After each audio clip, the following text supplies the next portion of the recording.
But what we learned is that that doesn't look anything like a traditional managed services model. So we had to now all of a sudden think through this like completely differently. You have to throw out the model and start from scratch. Sometimes the deeper you go, the more you realize it's like they actually need something completely different. We've just avoided selling it to them entirely as an industry. When they're staring at these like sticky notes, there's like the panic sets in of like, I'm trying to sell to this person and I have no idea what they do. Welcome back, everyone, to the next episode of MSP Insider. This time, I'm super excited. We are interviewing Kevin Clune, founder of MSP Growth Hacks. Kevin, thanks for being here. Yeah, thanks for having me, Jeff. Yeah, absolutely. So before we dive into anything, one of the things I like to do, introduce yourself to the audience a little bit by saying essentially who you are, what do you do, and why the hell do you do it? Yeah, so I'm Kevin Clune, obviously, founder of MSP Growth Hacks. MSP Growth Hacks is essentially a media platform for MSPs. We do publish articles, guides, reports, workshops, sessions, which is a new resource that we have, and as well as our newsletter, which is Weekly Hacks. So we try to just bring the best kind of education, most thoughtful content possible from the best people, and kind of deliver it, package it to MSPs in a way that they feel is ideal for them to consume. Yeah, and for those that don't know you or don't know your platform, I would say, because we're going to dive into it later and throughout the conversation, one of the things that I really appreciate about the angle of approach that you use on that platform is stepping slightly outside or really outside our echo chamber in this industry of just MSPs, right? What can we learn that's working really well from outside the industry and bring it to the community that we love and that we serve? And so if you don't follow Kevin's project over there, then go get on the newsletter for all of that sort of outside the box thinking, or at least outside of the industry thinking, and apply it to the industry. So, okay. As we kick these shows off, one of the things that we do here is we take a question from the previous guest, and then we have that question left behind for the next guest. It's a little bit of a double blind thing. They don't know who's coming on next, and you obviously don't know who's going to ask it. So the last guest that I had interviewed was Katie Vreeland from Luminary Creative. And the question that she left behind is, what is one misconception you had about this channel or industry that you now later realized is not true? So I came from marketing background, and so that's how I made my way in. And then as an MSP, once I became, it's interesting. We were kind of an MSP, but kind of just on our own. Like I really, for the majority of the time that we were building an MSP, we didn't even know the term MSP, and we didn't know that there were all these other MSPs out there, right? Like we were just doing our own thing. And that took us in like a lot of different directions. It wasn't until we like, all right, went to a conference or two and went to really start to pay attention and like be able to tell how we're different and what everybody else is doing, and frankly how a lot of them are the same, right? And so it was great to see. Once after we exited the MSP, then I became more of a part of that.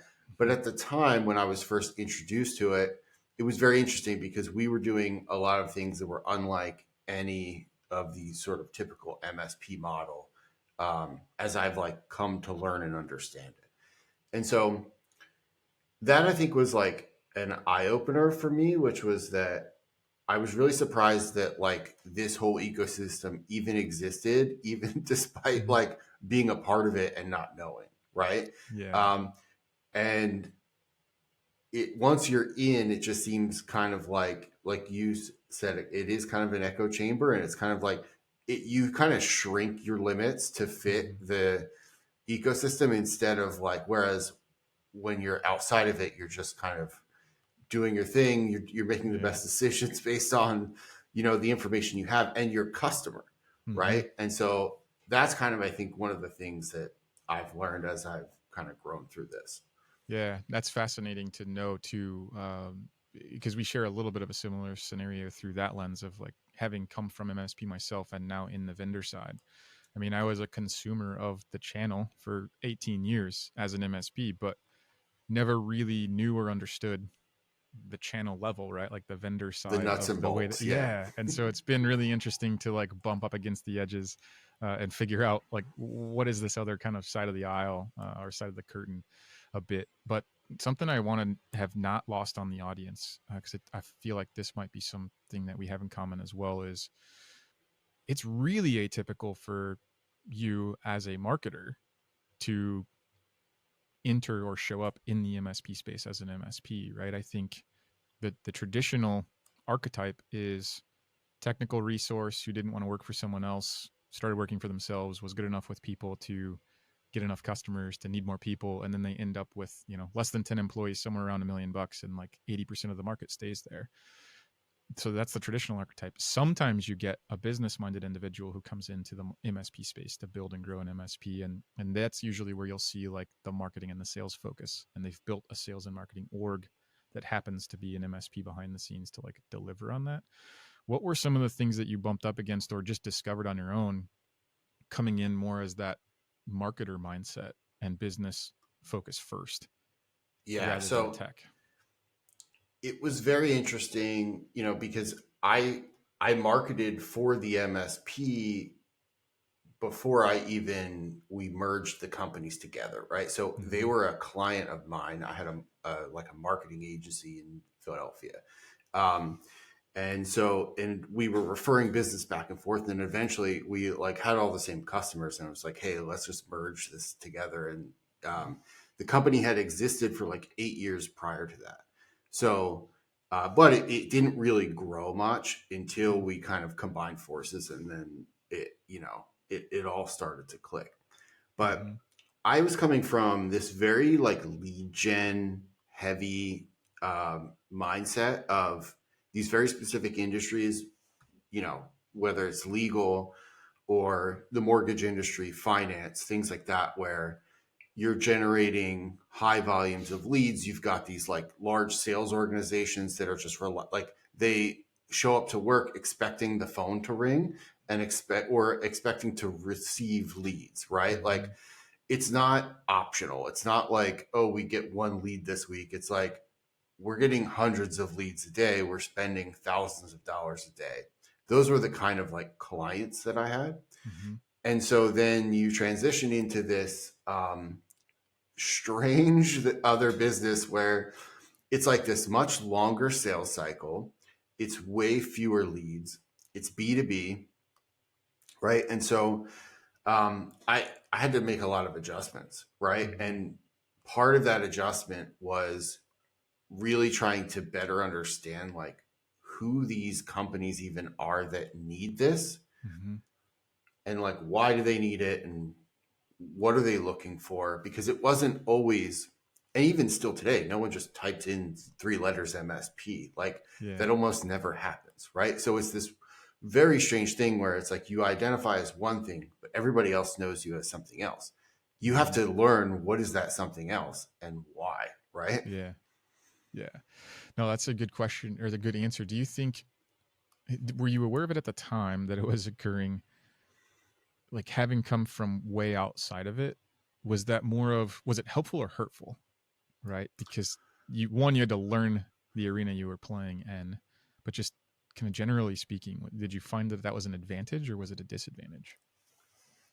I felt that it was an advantage, um, primarily because it gave me the tools, right? Mm, Like even before I had sort of the agency model, I was like an affiliate marketer, right? okay. And so I had this like big portfolio of like affiliate marketing projects, and that's pure marketing. That's like Mm-hmm. you only get paid if you sell something, Yeah. If right? it And so converts, yeah. to literally live on that is like it's survival of the fittest, right? So Yeah. you have to actually do marketing that works. And Mm-hmm. so that was always the thing where it's like there was never an option other than to produce an outcome that actually leads to the result. Mm, And it's very hard for someone without that background to get there, you know? yeah. Like it's Mm-hmm. a long, windy road to get to that point where you just kind of have those that tool set to work Yeah. with of just like, Uh-huh. okay, I know exactly what I need to do, um, and I just need to execute it, put the right pieces in place. So, but it what adapting means is like really just learning the buyer side, right? Mm-hmm. Understanding the products and then building that sort of road in between. Yeah.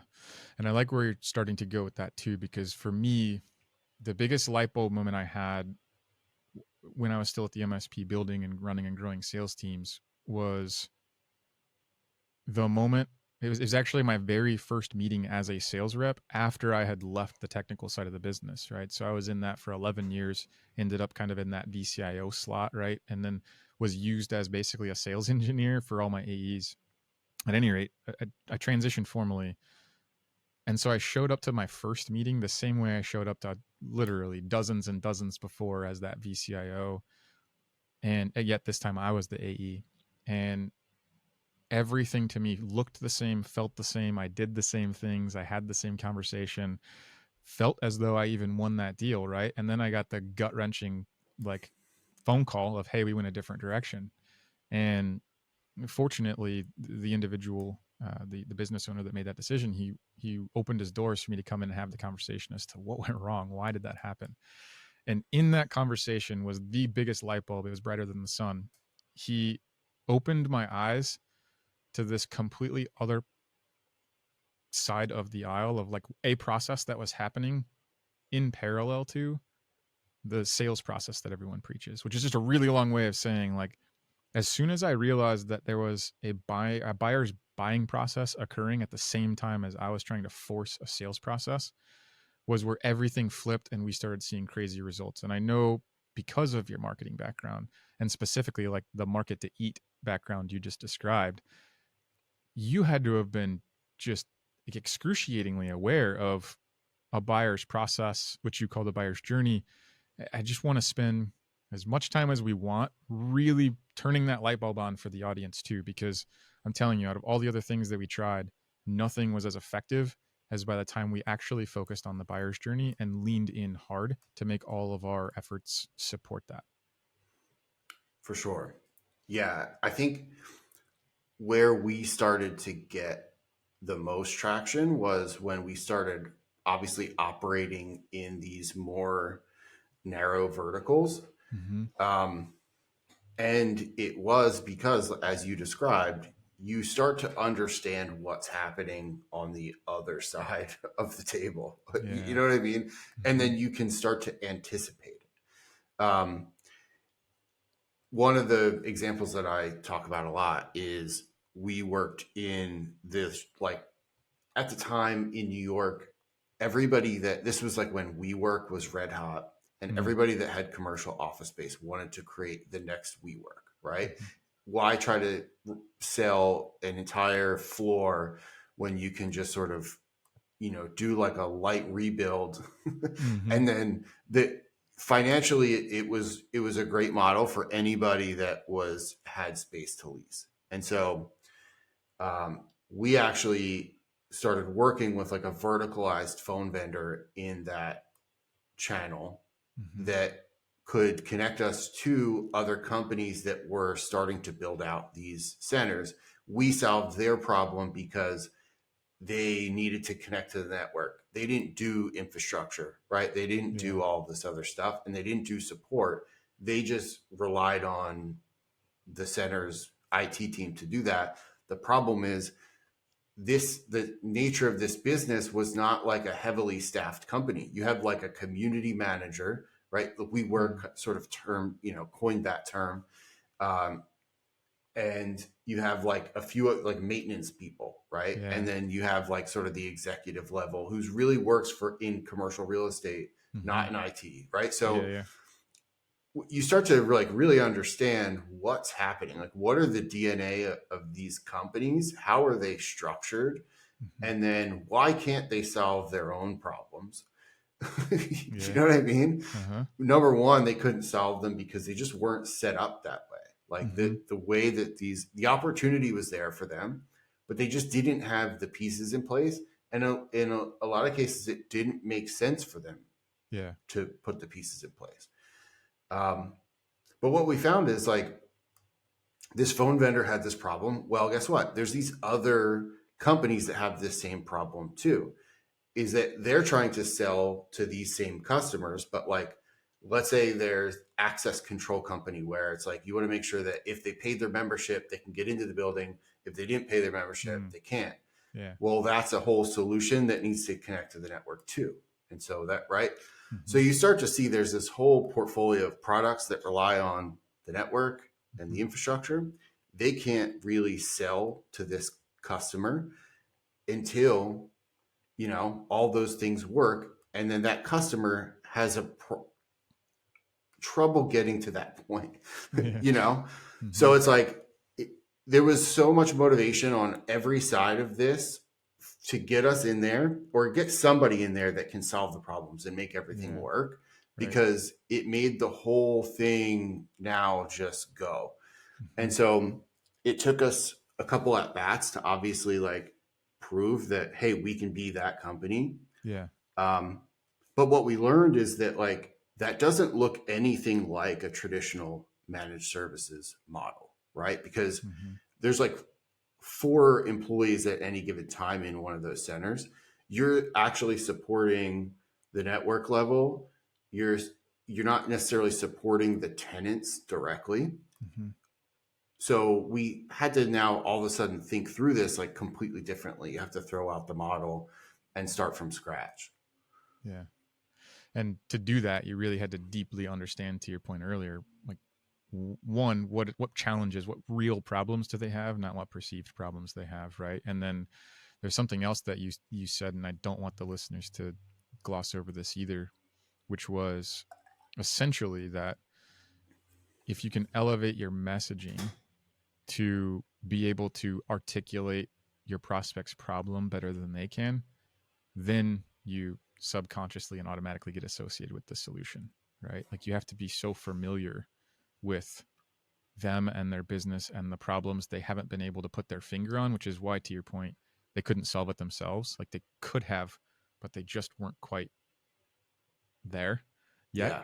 And that kind of makes me think also about the power of messaging, right? Because what I hear you saying really is when you get to the point where you can refine your messaging to the specificity of one problem for one persona with one predictable solution is where things start to get easier. Am I hearing you correctly there?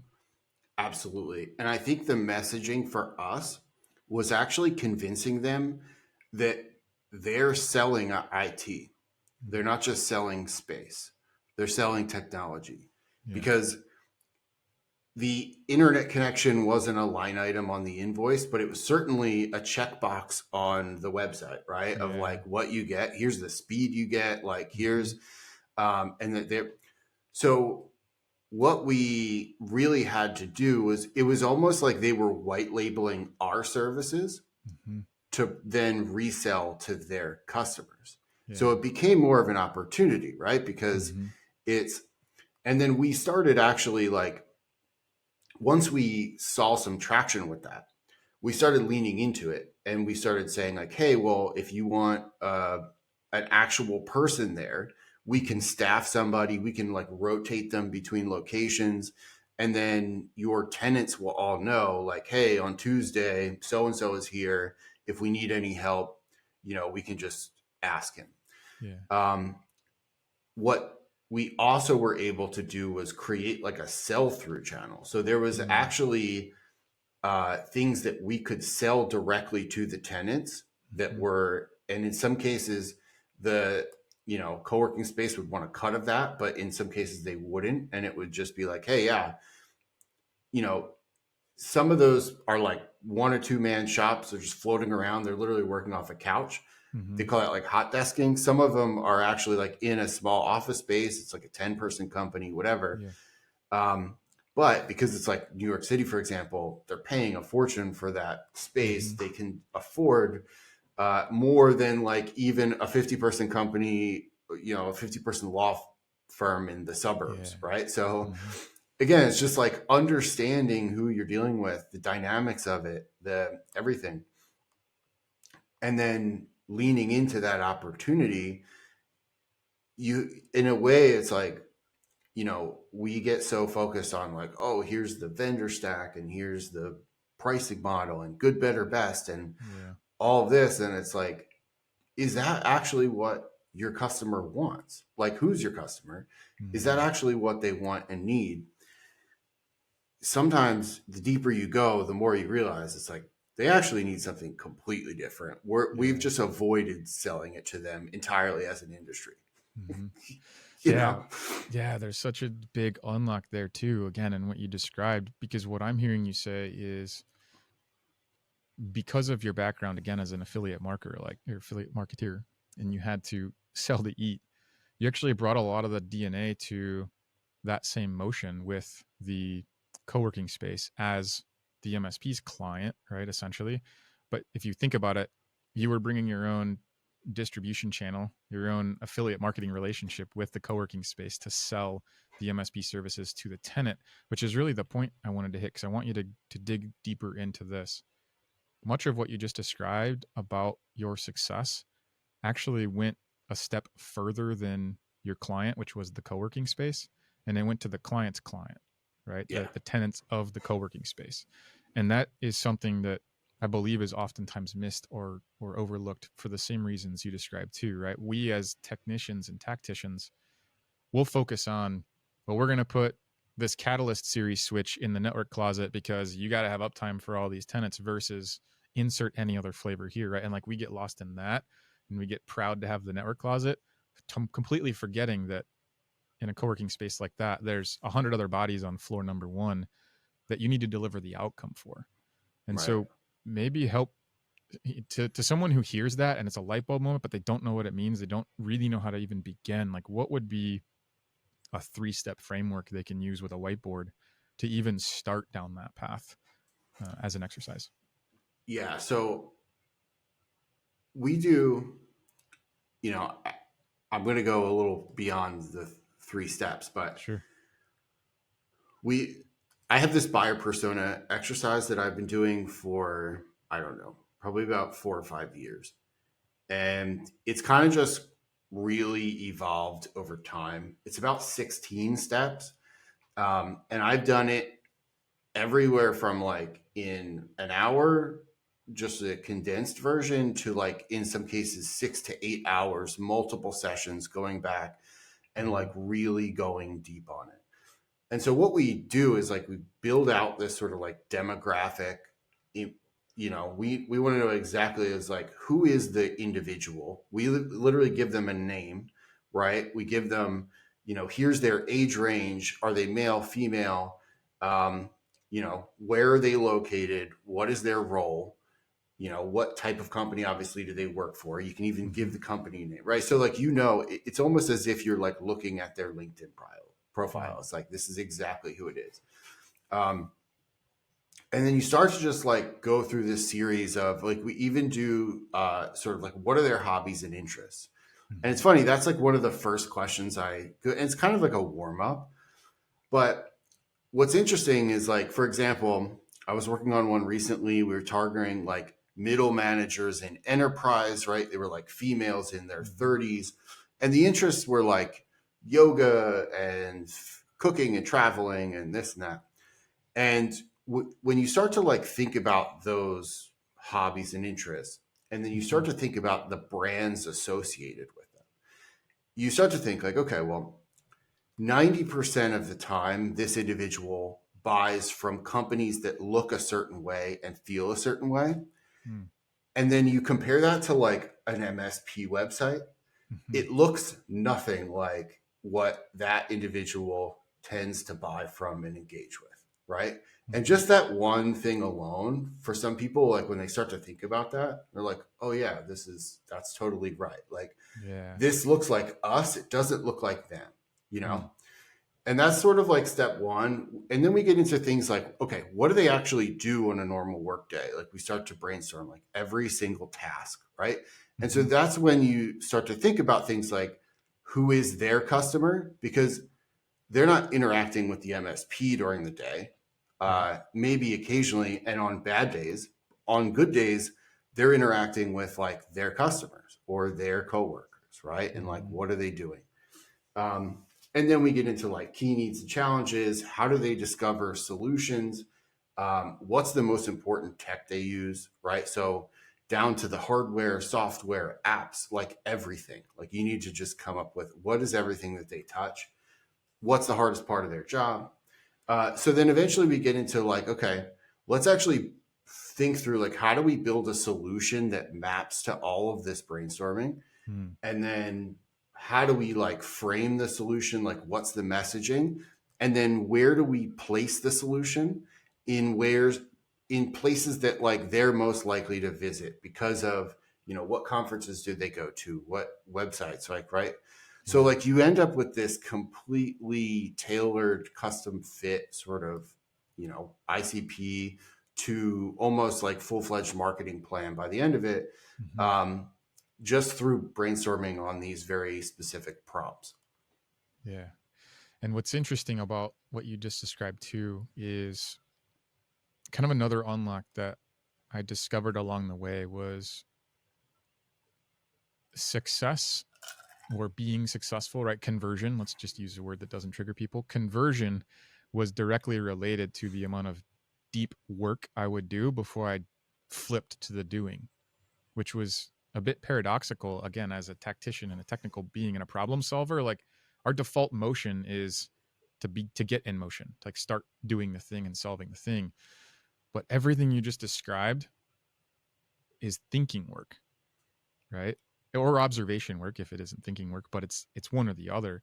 And the amount of value that you can unearth by doing that depth of thought and making it live on a document or a series of documents is the like fairy dust that you sprinkle on the growth, right? Like how would you how would you convince an MSP owner who's sitting out there thinking to themselves like that sounds great, but either I don't have the time for that or insert every excuse we always got, because like we can't go much further as to handing away the keys to the castle than really that process you just described. How do they get Yeah, off the X? it's a good question. Honestly, I would love to build like a quiz of like how well do you know your customer? Mm, Because I think like that is the, and if you can prove that you don't know them, is there anything that is like would be more worth the time investment than just like getting to know them better? Um, yeah. it'd be hard to argue otherwise, right? Mm-hmm. So because I think like usually what this process exposes is that Mm-hmm. when they're staring at these like sticky notes Mm-hmm. and don't know what to put in, there's like the panic sets in of like, I'm trying to sell to this person and I have no idea what they do. I Yeah. only know it through my lens of like, here's what I can do for them. Or so I think, but I can't meet them where they're at that point because I don't know what they're actually doing. Mm-hmm. Right. And so now in some cases, it's just some people don't work that way. They're not able to just like stream of conscious Yeah. output ideas in that Mm-hmm. capacity. They have to, and I understand that, but that's part of like what this does is, I've done this so often that like, and it's the more you do it, the Mm-hmm. more structured brainstorming you do, like the more output you get like consistently. Right. And Yeah. so it's like a muscle that you really need to work, and it Mm-hmm. gets easier and easier. It's the same as like writing, right? So Yeah. when I first started MSP Growth Hacks 6 years ago, my first blog article was like, I don't know, 600 words. It took me like 2 days to write, Yeah. right? And so now I write like 2,200 words in like a morning, right? And Right. not even, right? So Mm-hmm. it just flows because you know how to get to that state, and Mm-hmm. then you're comfortable there. Yeah. Yeah. So Yeah. I think that's the thing. I think not fearing the blank page and Yeah. just getting to the point where you're outputting these ideas and Mm-hmm. then proving, is it correct, or is it, how well do you actually know them? And if you can Yeah. prove that you don't, then it proves itself, right? Mm-hmm. Yeah. Reverse engineering, what you had said too, putting my MSP tech hat back on. A couple of things that I want to circle back to. One, go where you're comfortable, right? This marketing stuff, this creative stuff, this woo woo stuff is not easy for the technician at times, right? And some of that's, to your other point, like flow state related. So, one of the things that I found to be the most valuable that I ever did as an MSP is to pick up my laptop and go sit in their world, right? So, like, let's go to where you're comfortable, which is with my computer ready to fix something. If I pick up the phone and call my primary point of contact and say, "Hey, I'm going to stop out at your office for like half the day next Tuesday. Does that work for you?" If there's some stuff there that I can take care of, great. I just want to work from there. And then you do. So you have your laptop and a notepad, right? And you can do your work on the laptop. But really, what you're there for is to observe the surroundings. Like, how are those employees talking to each other? How's the person talking on the phone when they're servicing their customers? What's happening at the front desk and what conversations do you overhear at their water cooler? And all of that is like the gold mine, to your point about probably the last point I have on that is if working in MSPs for 18 years taught me nothing else, it's that there's this truism that exists, and that is if you don't tell me why, I'll never comply. But that goes outside the four walls of the MSP too, right? And so I saw those moments as soaking up the details of what's going on in my client's office around me as the justification to get them to say yes to the thing I needed them to do as it related to the tech thing that they didn't care about, right? Like, if we deploy this SharePoint migration rather than you working off of the NAS that disconnects every 3 minutes, the front desk will be able to do this and this and that, right? Like, you can tie it to Right. the things that matter, like the why. Um, I'm just curious what you can unpack from that distillation. One, did I get it right? Right, like start from a place that you're comfortable, figure out what you should be paying attention to, and then leverage that context to move the needle. And if so, if there's some other experience that you can add into that very practical example for the MSP owner listening. Yeah, I think what you're getting at is like the impact, right? It's Mm-hmm. like, and it kind of goes back to messaging too, because it's in a lot of cases, they don't want the features, they Mm-hmm. want the result and they want the impact.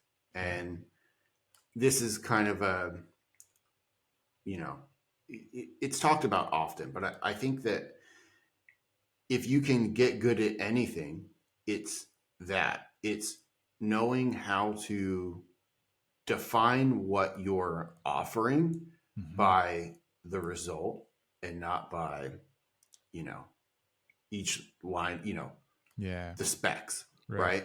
Mm-hmm. Um, Easier said than done. But I Mm-hmm. think where the way that you get there is exactly what you're describing, which is paying attention. So when you know, getting feedback, right? Mm-hmm. So you might have deployed a solution that worked really well, and you know that it worked really well because the tickets went down, right? Yeah. Uh-huh. But did you actually talk to the end users, the office managers, the admins, Mm-hmm. whoever, right? And find out like, well, how has their day changed, right? Yeah. Like, what's different now? What Mm-hmm. problems were you having before, but you're not having now? Mm-hmm. There's probably ways to do that using like doing a deep dive on your ticket data, right? Right. Yeah. But there's nothing in the same way that like social proof is way more valuable when it comes from a customer than like from the company. Mm-hmm. Just being able to experience that value from the user's Mm-hmm. perspective, because what you're going to do is you're going to take that and you're going to communicate it to the next prospect or Yeah. customer that you want to do the same thing with, right? It's like, Yeah. it becomes part of that case study. And it's not just a case study of like, oh, it saved this much money or it saved this much time. It's like, Mm-hmm. no, this person was doing this before, they were having that issue. The net result is Yeah. blah blah blah. Here's actually like how their day changed. Mm-hmm. Here's Yeah. here's the real impact. Yeah.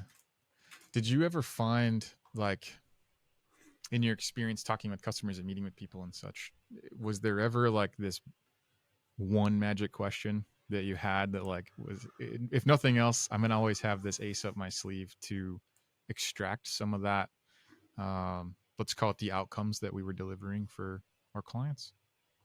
Yeah, it's a good question. I don't know that I have one single question. What was yours? I'm curious.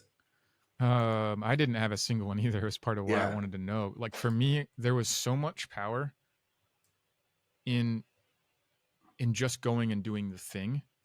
I don't know if you experienced this or not, but it seemed like another thing that was very a truism that I call it at an MSP was like so much time, energy, and effort was spent talking about the thing that needed to be done and really the 100 reasons why it wouldn't work versus just like picking up the phone and calling the person and realizing, oh, it had nothing to do with what was written in the ticket or anything else. Right. So, like, so much of my default motion, the muscle I had to build was like, I'm just going to pick up the phone and call, or I'm just going to go sit next to the corner office at the client site, or I'm going to go sit at the front desk and hear and see everything that's happening. Like, just understand it from a true observer's mindset.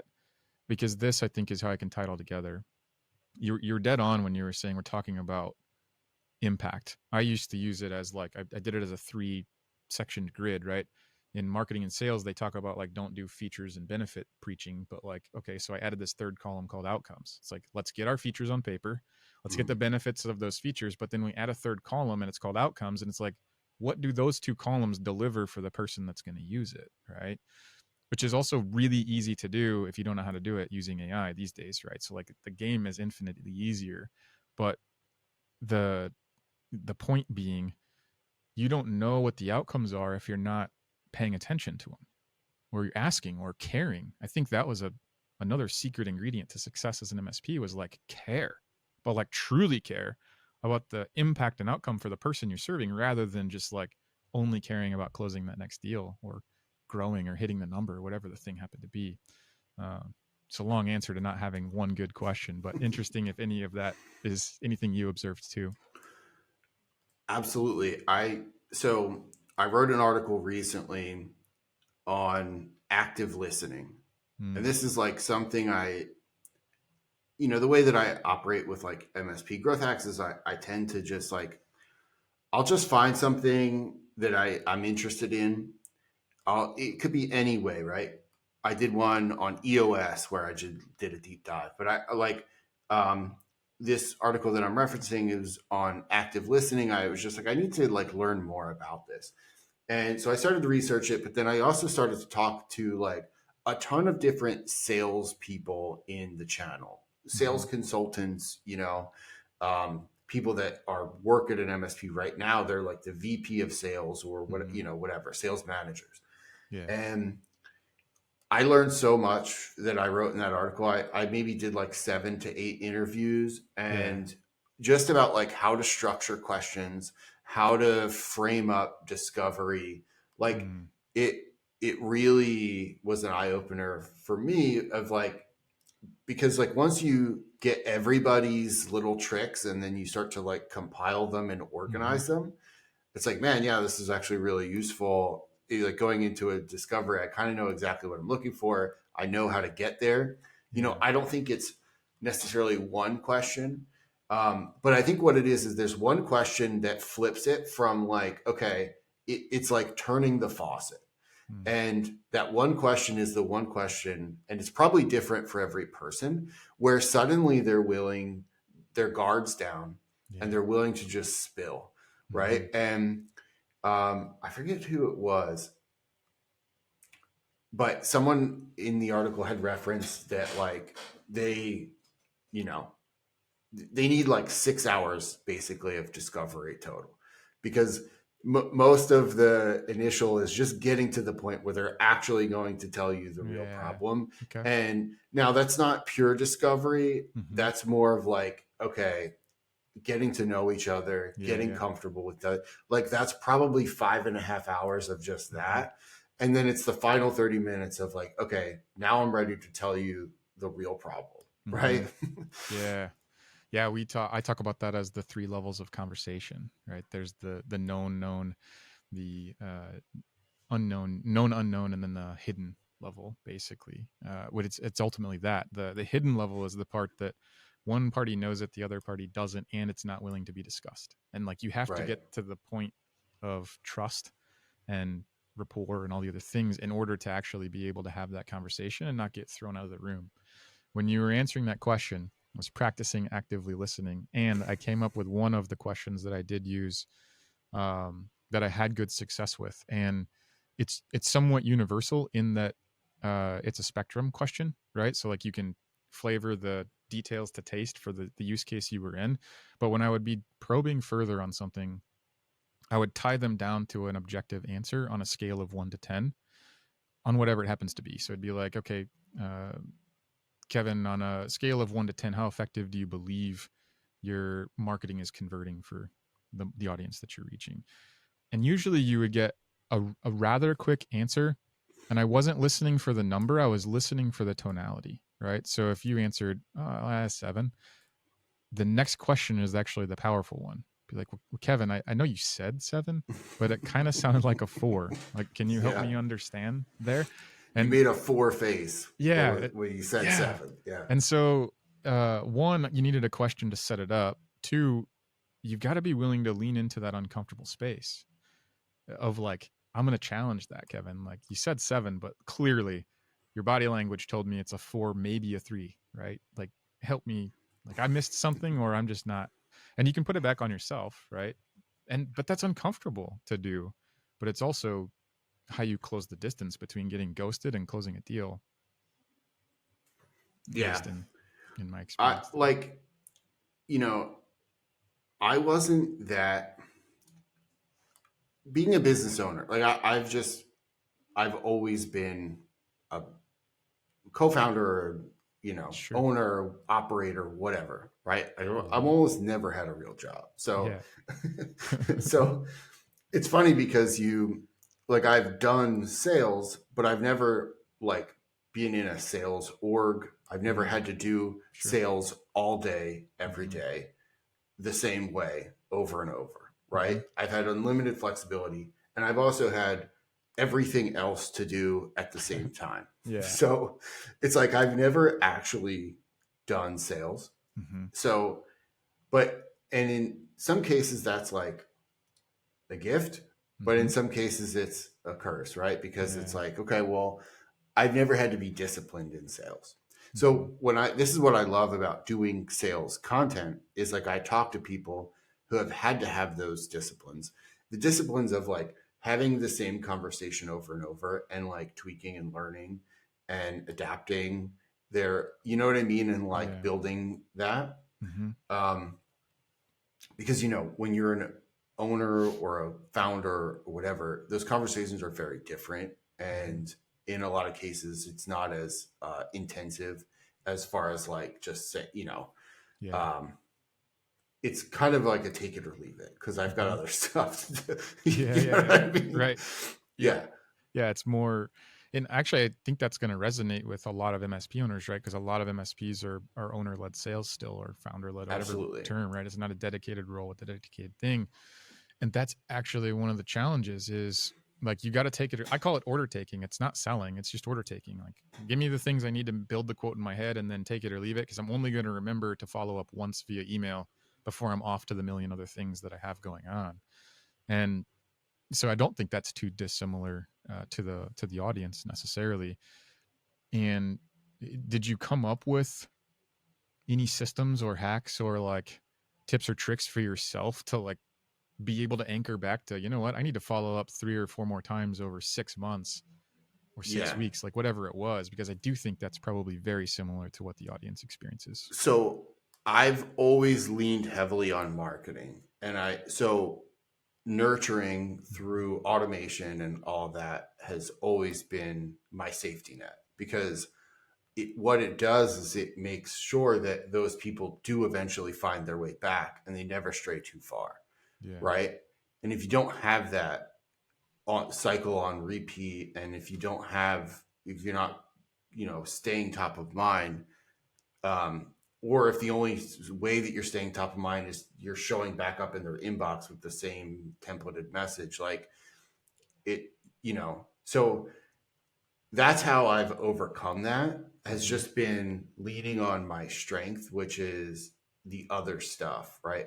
I'm very disciplined in the way that I'm like creating Mm-hmm. content on a routine basis, creating campaigns to then sort of like nurture, Yeah. and then having the analytics and insight in and the data to Mm-hmm. know that they have not strayed, right? So it's like I know that that company is still engaging, Mm-hmm. not at the level we were 6 months ago, Mm-hmm. but I know that they're still clicking around once in a while, and Yeah. you know. Right.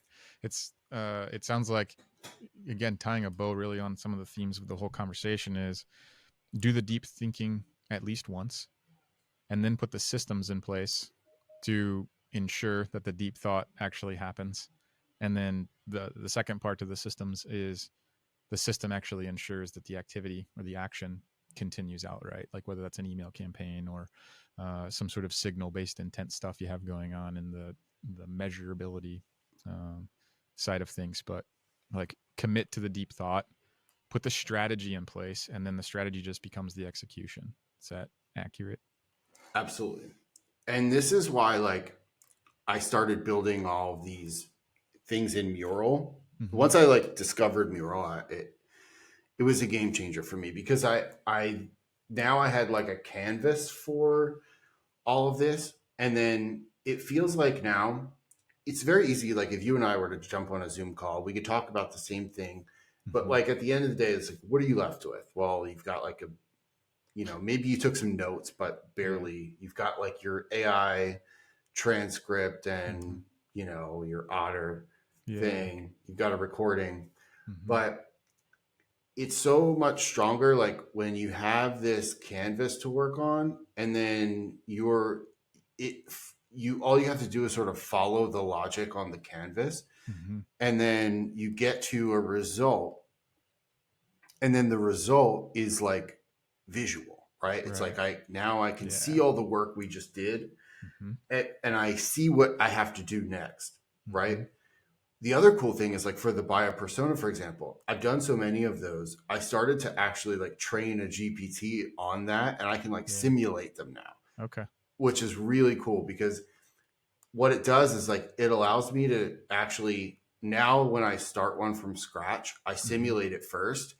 I pull out a bunch of like the good ideas, Yeah. and then I plug them in, and then now I'm like starting on first or Yeah. second base, right? Right. Yep. And it's like what would have taken a lot longer. Now I have a good idea of like, okay, it just gets you going faster. So again, that goes back to like building a process for building a process for building the process, Yeah. right? Right. Yeah. And which is great, but then you can design those exercises to produce the outcome that you want. Mm-hmm. Like we do one that's called like idea prioritization, and it's Yeah. really great. You come up with a problem. Let's say it's like, how can I improve the conversion on my website? You dump a bunch of ideas. You start to group those together. Maybe different people have similar ideas, or maybe they're kind of both the same idea. Um, and then you drag them on this kind of canvas of visibility or impact and feasibility. The Yeah. whole goal is to try to figure out what is the kind of perfect point of what is most feasible that'll have the highest impact, and what's Mm-hmm. least feasible that have the least impact. And then you drag them onto a timeline, starting with the ideas that have high feasibility, high impact, and then going down to like the things like we probably shouldn't even do that, right? Yeah. And then Mm-hmm. you set like benchmarks on the timeline of like, I'm going to do that in 1 month, I'm going to do that in 3 months, I'm going to do that in 6 months, and like there you go, you've got your plan, right? Yeah. And so it's adding that structure to then Mm-hmm. produce that outcome. Yeah. That's awesome. So, Kevin, out of all the things that we've discussed, and hopefully all the light bulbs that we've turned on for the folks listening today, if any of that stuff was like, that sounds amazing and I have no idea how to do this on my own, is there a reality that exists where Kevin can help an MSP owner do any of the stuff that we've discussed working with you? Yeah, so if you go to mspgrowthhacks.com, there's a ton of resources there. um, that's where I always send people, right? Yeah. So go to MSP Growth Hacks. go sign up for our newsletter. There's a little subscribe button in the top right. We do have, we just launched actually last week, or actually this week, sessions, which are a lot of kind of some of the things that we've been describing, but on sort of a facilitated basis. Mm-hmm. And it's really cool. It's like in kind of an e-commerce format. So you can just like click it, book it, pay it, it's done. Yeah. And then what I've been trying to do is like do it in a way where they're kind of stitched together. So probably in a few months, we'll actually release like them bundled together. It's like this session, that session, that Right. session, which then produces like an even larger outcome than the individual session. So just something, and then obviously I'd love to get like other mentors in there as well. Mm-hmm. So that's sort of the goal and Mm-hmm. and what we're working towards in that way.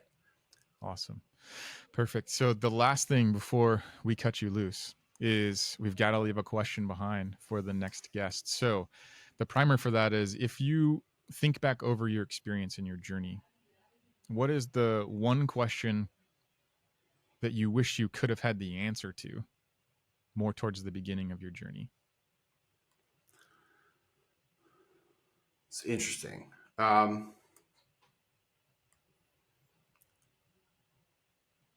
I'm trying to think about how to distill it into the question form. I feel like there was this evolution that took place Mm-hmm. um, from T&M to managed services. There's this, we're transitioning into this like very security first thing where it's like almost T&M is a risk, right? It's Mm-hmm. I'm kind of fascinated right now by the journey that the MSP model is taking itself. Mm-hmm. Um, I don't, I actually don't have the answer now as to like where it's going next, but Yeah. I'd love to know, right? Like Mm. at any stop on that journey, I would have loved to know like where's this going next. It was pretty obvious when it was transitioning from, you had these like computer repair shops that were becoming, Mm-hmm. starting to work with businesses. Then Yeah. they're doing T&M, then they're doing flat rate managed services. I'm very curious as the industry is growing. It's like, what does the new model look like? Mm. Okay. Yeah. No, that's a great question. And also a really challenging one, because it's the reality that we don't know, right? We can either force it and like will Yeah, it into existence, or we are simply in the guessing game and we got to figure it out. But I like it because it focuses on the future and it gets you to think about where is the puck going versus where is it now. So that's great. I can't wait to good drop luck that to on. whoever. Yeah, I can't wait to drop that on the next guest. That's going to be awesome. So, Kevin, again, I appreciate your time and really your willingness to unpack all that knowledge. For anyone that's listening, and again, they're a bit overwhelmed with the concept, I think you hit the nail on the head when you said it's a lot easier when you just get off the X and can start with something. Maybe that's a session with you. Maybe it's going and consuming all the YouTube content you've got out there, or whatever, right? Whatever that next thing is. Hopefully the audience leans into your expertise to help shortcut their way to wherever they're headed. And that wraps up this episode of MSP Insider. Thank you everyone for being here, and we will see you on the next episode.